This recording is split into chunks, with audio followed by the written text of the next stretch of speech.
বিশ্বকাপে বাংলাদেশের না খেলার খবরটা এখন বেশ পুরনো, তবে এর রেশ যেন কাটছেই না। বিশ্ব ক্রিকেটের সাবেক থেকে বর্তমান অনেক ক্রিকেটারই মুখ খুলছেন বাংলাদেশ ভারতের মুখোমুখি অবস্থান নিয়ে। বাংলাদেশের বিশ্বকাপ ইস্যুতে পাকিস্তান এবং ভারতের সাবেকদের কথার লড়াই বেশ চলমান। এবার তাতে সামিল হয়েছেন সাউথ আফ্রিকান গ্রেট ডিভিলিয়ার্সও। বিধ্বংসী এই ব্যাটারের বাংলাদেশ সম্পর্কে ভালোই ধারণা আছে। জাতীয় দলের হয়ে তো খেলেছেনই, সাথে বিপিএলও রাঙিয়েছেন এবিডি। বাংলাদেশের ক্রিকেট উন্মাদনার ধারণা আছে তার। বিশ্ব মঞ্চে বাংলাদেশের অনুপস্থিতি ক্রিকেটের জন্যই হতাশার, বললেন এই কিংবদন্তি।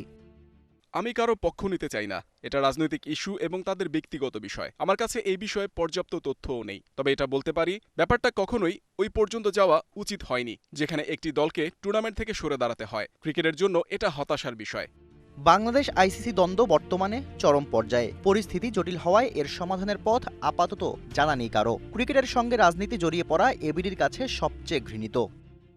জানি না কারা এর নিয়ন্ত্রক, কারা সিদ্ধান্ত নিয়েছে। তাদের এসব সমাধান করা উচিত। এ নিয়ে আগেও অনেক কথা বলেছি। ক্রিকেটের সঙ্গে রাজনীতি জড়িয়ে পড়াকে আমি ঘৃণা করি। রাজনীতি এবং ক্রিকেট আলাদা দুই মেরুর বিষয় হলেও উপমহাদেশে এখন এটি একে অপরের পরিপূরক। এর সমাধান না হলে জেন্টলসম্যান গেম টার্মটা ক্রিকেট থেকে হারিয়ে যেতে খুব বেশি সময় নেবে না। Shahriar Hossain, DBC news desk. Japan Bangladesh joint venture company JBS holdings limited.